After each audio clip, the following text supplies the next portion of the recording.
রিশাদ হোসেন বাংলাদেশের leg spinner, সে নাকি এখনও মানে টেস্টে খেলার জন্য উপযুক্ত নয়, এই জন্য কিন্তু টেস্টে তাকে খেলানো হবে না। এই জন্য সে ওয়ানডে এবং টি-20তে এখনও পর্যন্ত খেলবে রিশাদ হোসেন। এরপরে হয়তো টেস্টে সুযোগ পাবে, এখনও যখন সে উপযুক্ত হবে তখনই সে সুযোগ পাবে, এমনটাই বলেছেন নাজমুল হোসেন শান্ত। এই প্রসঙ্গে অনেকেই বলছে যে নাজমুল হোসেন শান্ত নিজে পারফরমেন্স করতে পারে না, কী হিসেবে সে দলে থাকে। এবার সে যখন একটা অধিনায়ক, সে হয়তো বুঝতে পারছে যে তাকে টেস্টে, তবে এটাও ঠিক যে ওয়ানডে টি-20তে ভালো খেললেই যে টেস্টে নিতে হবে এমন কোনো কথা নেই।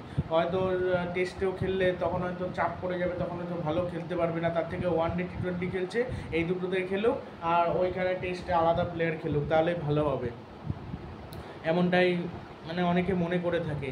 কথাটা এটা ভালো, মানে ঠিকই, এক ফরম্যাটে সবাইকে নিলে সমস্যা, তবে শান্ত অধিনায়ক এটা একটা হাস্যকর বিষয়। এত খারাপ পারফরমেন্স করলো টি-20 ওয়ার্ল্ড কাপে, তারপরেও শান্ত অধিনায়ক কীভাবে কে জানে। শান্তকে সরিয়ে অন্য কাউকে অধিনায়ক বানানো যেতে পারত। লিটন দাসও মানে এতটা খারাপ অধিনায়ক না, কিন্তু লিটন দাসকে অধিনায়ক কী করে বানাবে, সেও তো সেই ধারাবাহিকতা নেই। মানে এমন একজন ক্যাপ্টেন দরকার যে ব্যাটিংয়ে মোটামুটি ভালো খেলবে এবং ক্যাপ্টেন্সিটাও করে দেবে, দুটো কাজ করে দিতে পারবে। যেমন মাশরাফি বিন মোর্তাজা একজন বোলার ছিল, একজন অধিনায়ক ছিল ভালোই, তামিম ইকবালও খারাপ ক্যাপ্টেন্সি করতো না, ভালো সেটা নিয়ে ব্যাটিংটাও ভালো করতো। মানে তামিম ইকবাল ভালোই খেলতো, কিন্তু এখন মানে কাকে অধিনায়ক বানায়। তানজিম হাসান তামিম ওই প্লেয়ারটা এত ফ্লপ খায়, প্রচুর সুযোগ পায় বাট সুযোগ কাজে লাগাতে পারে না, ভালো প্লেয়ার বাট সুযোগ কাজে লাগাতে পারে না। এখন অন্য ধরনের প্লেয়ার যদি ট্রাই করতে পারে বাংলাদেশ, তাহলে যদি তারা যেতে বা ভালো কিছু হয়। আর তারা যদি অন্য কিছু ট্রাই না করে, অন্য কোনো প্লেয়ার ট্রাই না করে, তাহলে আর কি হয়ে গেল, এটাই হলো বিষয়। আর তোমরা কি রিশাদ হোসেনকে টেস্টে দেখতে চাও সেটা অবশ্যই কমেন্ট বক্সে জানিও।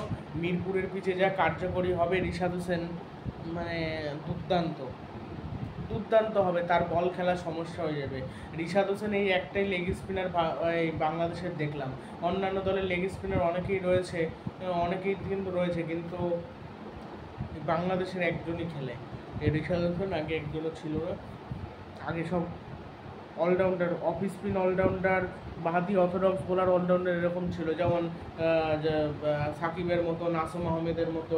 নাসুম আহমেদ তো বাহাতি বোলার, একজন লেগ স্পিনার ছিল না। রিশাদের পরিবর্তে অন্য কোনো কাউকে টেস্টে খেলানো যেতে পারে, যদি মনে করেন আমি অলরাউন্ডার যেমন ভারত খেলে ওরকম খেলাতে পারে। ভারতও কিন্তু লেগ স্পিনার খেলায় না, ভারত জাদেজা অশ্বিন এদের দিয়ে কাজটা সারে। এবার বাংলাদেশও যেটা শুধু করতে যায়, এবার সাকিব কি পুরনো আবার টেস্টে কি খেলবে নাকি খেলবে না, এগুলো বোঝা যাচ্ছে না।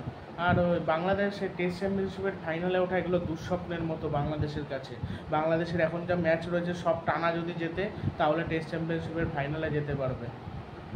সে পয়েন্টস টেবিলে 4 না যেন 5 নম্বরে ছিল তারা, ভারত মনে হয় 2 ছিল, একে মনে হয় অস্ট্রেলিয়া ছিল। এখান থেকে জিতলে টপ দুটো টিম থাকবে, সেই টপ টিমের মধ্যে কিন্তু টেস্ট চ্যাম্পিয়নশিপের ফাইনাল খেলাটা হবে। তারপর সেখান থেকে জিতলে তারপর সে কাপ নিল। আর নাজমুল হোসেন শান্তর ক্যাপ্টেন্সিটাও যেন কীরকম, মানে সেরকম ভালো না, ব্যাটিংটা তো করতেই পারে না। শট মাঝে মাঝে এত সুন্দর শট টট মানে, বাট তারপর কাজের কাজ কিছু হয় না। অত শট সুন্দর মেরে হবে কি, যদি খেলতেই তুমি না পারো, তারপর খেলতেই ঠিকঠাক পারে না, এটাই হয়ে যায় সমস্যা। এই হলো বিষয়। আফিফ হোসেন সুযোগ পেত, তারপর আবার বাদ পড়ে গেল।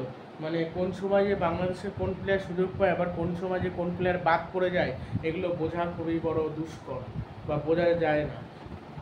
আর মনিনুল ইসলাম, ওই প্লেয়ারটা একটু টেস্টে একটু ভালো খেলে, মুশফিকুর রহিম, এরাই 2-4টি প্লেয়ার, এরা একটু ভালো খেলতো।